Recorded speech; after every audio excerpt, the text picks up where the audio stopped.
Good morning, Hi. Orod. Hello, Soma. Good morning. Yes, it's morning. It's not afternoon today. Yes, good morning. And Uh, that means you haven't had urgent meeting, which is good. yeah, that's true. Like it is on the way, but not yet here. But how are you doing? How is Yeah, Valentine? I'm very good. A happy Valentine's Day. Today it's Valentine's. So happy Valentine's Day to you and everyone else Yeah, if they celebrate it. I don't know. well, well, But it's a day of love, so it could be any love, but we love our audience. We love our subscribers, so thank you for being. absolutely. And I basically just need any reason to celebrate. So it doesn't matter what it is. That's true. All Well, right. So today we're gonna talk about the third Kanban change management principle, which is encourage active leadership at all levels. That will be the last Kanban change management principle. And the next episode, we're going to talk about Kanban delivery, service so delivery principle. And Soma, I remember you said that this principle is your favorite principle. So I'll try not to talk too much and leave it with you. But before we start, can you explain what this principle is? Hmm. So encourage active leadership at all levels, right? So Yeah, what it does that mean? well, I can only talk to everyone about what I personally have interpreted through this and why I believe that this is one of the most important principles. Mm-hmm. Uh, whenever, whenever we go into any organization as coaches, this is one of the most common things we have found out based on our observation that there is always a lack of ownership. Mm-hmm. Uh, and I love the word ownership Mm-hmm. over accountability because ownership, it gives you that sense of, like belonging and owning something rather than just Mm-hmm. like accountability which has been imposed on you. So whenever there is a lack of ownership, which is directly connected to the leadership, changes don't stick for good, or any Mm-hmm. kind of improvement ideas don't stick for good. So it's like it's coming from like one person or like the top one team who is trying to dictate everyone that what needs to happen, and everyone else feels that it has been imposed on them rather than them taking the ownership of the change. So when Okay. we talk about this one, so just to continue or to complete Yeah, yeah. this, so encourage active leadership. What I believe is that what it is trying to say, or the deeper meaning of it, is that if you encourage that, like, or if you make people believe that everyone is a leader, everyone Mm-hmm. the change, everyone owns the improvement. That improvement is more long lasting rather than just, like someone, well, like one person telling everyone what to do and everyone is just following orders. So that's where encouraging the act of leadership or making them feel that everyone is a leader, because really Mm. everyone is a leader, is much more important for any kind of change to last for good. Okay. That's really interesting because one of the very common question people ask is who is gonna lead the change in Kanban? Because in Scrum you normally have Scrum Master. In Safe you have LACE, the Lean Agile Center of Excellence, and things like that.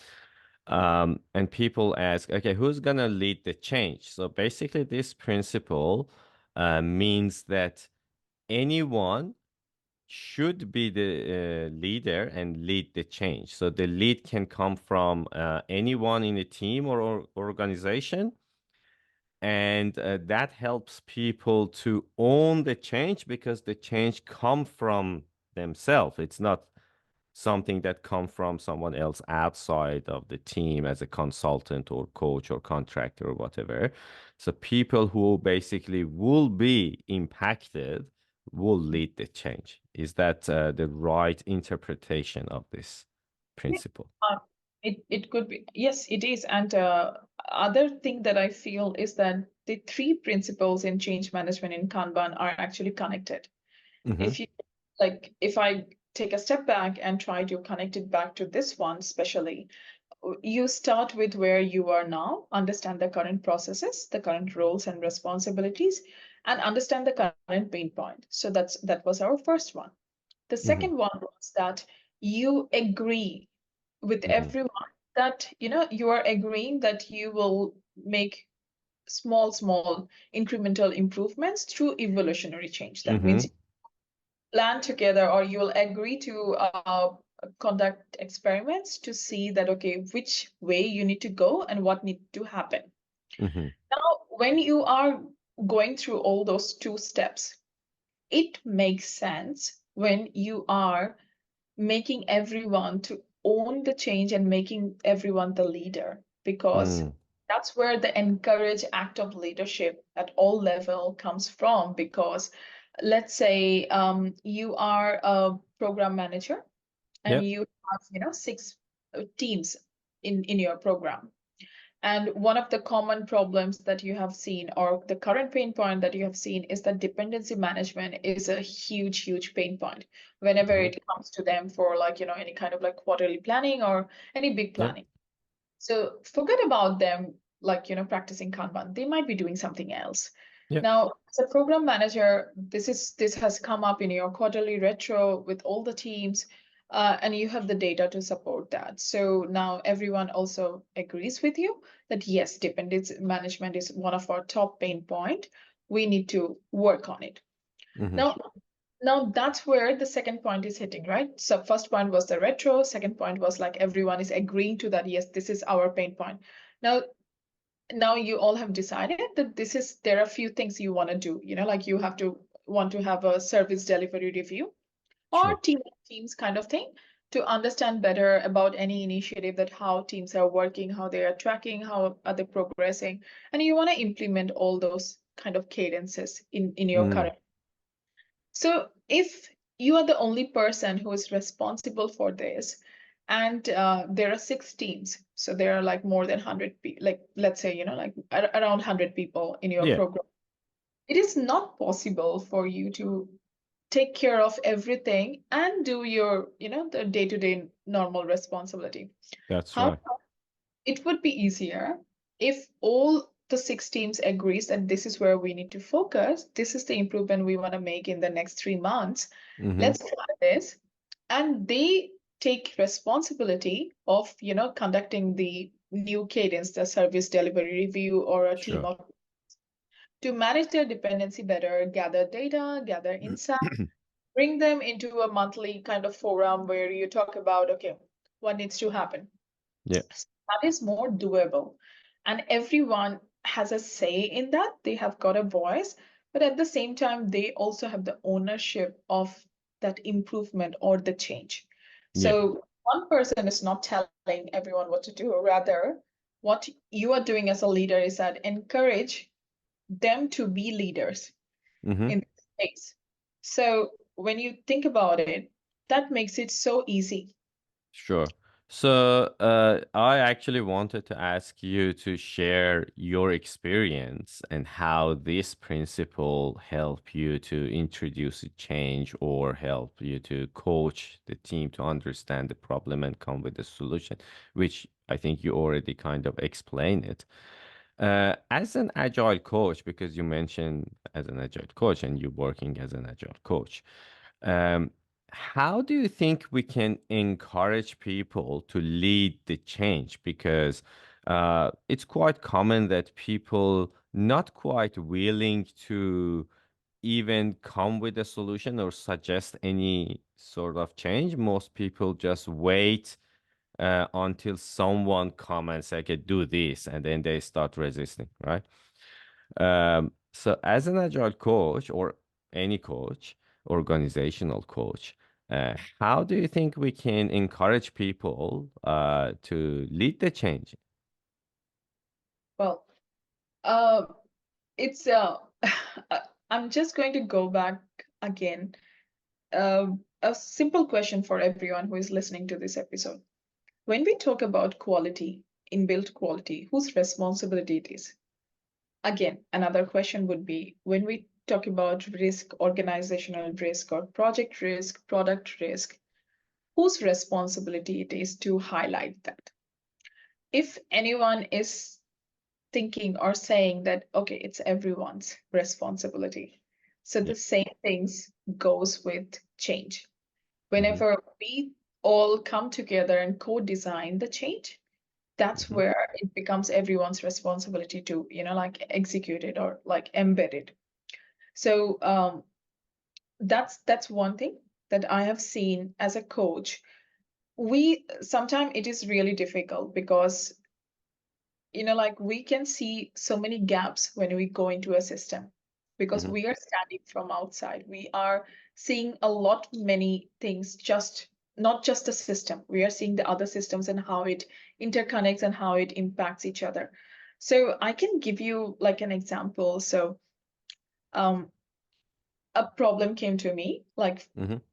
months back in at work where a leader of an area came to me saying that, okay, I would really like, my team to start visualizing their work, but they are Mm-hmm. not, they don't want to use a certain tool Yeah. or something. And the leader was like, can you help with that? I'm like, okay. So that you think that is the problem, Mm. is the real problem for the team? Let's find out. So I went in there, did a workshop, and we started with, understanding the current pain point, not only from their point of view, but also from their stakeholders' point of view. Like, Yeah. are the stakeholder really happy with them? So that's the first step of starting. We have already discussed about it. So when we did that, th- one of their pain points were really like, they don't know what's their capacity like. Mm-hmm. So they just keep on taking work, and sometimes it's like too much, so they cannot understand it. So what I thought that, okay, wow, that's great because it's aligned with what the leader of that space thinks that actually the problem. So what I did is that instead of me suggesting the visualization, Mm-hmm. I started asking them question that, okay, if you think this is the problem, how can we solve it? Let's focus on Mm. solving. And when we started, brainstorming, someone said, oh, maybe we should start, like visualizing our work. Mm-hmm. Okay, great. That's a great solution. We can Yeah. definitely try with it and see if it works. So, and that came from them instead of Mm-hmm. me talking about it. So they all agreed that, okay, they are going to give it a go, try a tool which is easy enough for them to start just visualizing their work, Yeah. and had some constraint. They wanted their work to be, like visualized in a very certain way. Fine. Mm. Now, what I'm trying to say through this is that as a coach, our job is to facilitate that conversation so Mm-hmm. that someone else figures the answer themselves. That's right. Are not here to tell people what to do or even assign the change to someone. Like, it's Exactly. a big step when you think about it. The problem, yes, the problem was visualization Mm. when the leader knew it. But if we would just go in there and tell them, hey guys, this is not working out because you are not definitely visualizing your work, Yeah. what that would happen, like lead to, is that they would feel that they are being forced to do something. Exactly. And you know, when you mentioned that the manager came to you and asked you to, I want my team to visualize the work, he didn't talk about the problem. He just has a solution, right? And I think in our podcast, we keep talking about that we taught to be solution driven, right? And we expect people to be solution driven. So rather than they think about the problem they try to solve, they want to have a solution. Let's visualize it. Why? Because Kanban said. Let's do this. Why? Because Scrum said. You know what I mean? Or because I'm the manager, I said so. So I think what you said is quite valuable because rather than we focus on a solution, we look at the problem people have, and then as part of this principle, we can ask them, okay, so how do you think we can work differently to have better experience and maybe solve this problem or maybe improve it? Mm. Because you never know if this change actually solved the problem, right? So I think that's quite good. And another thing I wanted to mention is that, uh, you know, focusing on or asking the right question, we as a coach, organizational coach or team coach, we are not there to solve the problem. At least that's how I Definitely. define my role. So I always tell people that I'm not here to solve your problem. I'm here to help you and show you the problem, or help you to see the problem yourself. And then we can sit together as a group and see what solution we can uh, agreed on as a group, which is within our boundary and capability and capacity and authority to improve this problem. Definitely. And it's a very valid point, Orod, because again, one person solving this problem is never the solution. And that's where most of us actually misinterpret things. For example, if I would go in there and start, like putting out solution to the Mm, problem, because based on my experience, from the last like 13 years, I have seen things in mm-hmm, different organizations, different countries, different industries, and it makes sense. The patterns are not going to change. You know what I mm, mean? So, like 80% sure, I would be like, yes, you will benefit something from it. However, if that is my idea and not a team coming together and co-designing, they are never going to own it. The moment I'm out, the solution is also out. You know what I mean? And this is where the change management principle will fail if you are trying to, like you as in like, one person instead of everyone coming together and co-designing the solution is not happening in the that's scenario. right.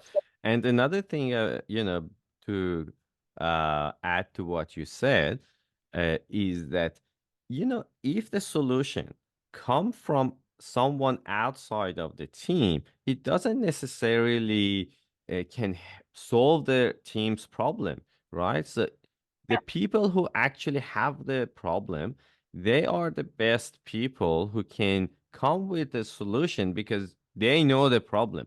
Maybe someone as a manager think the problem is A.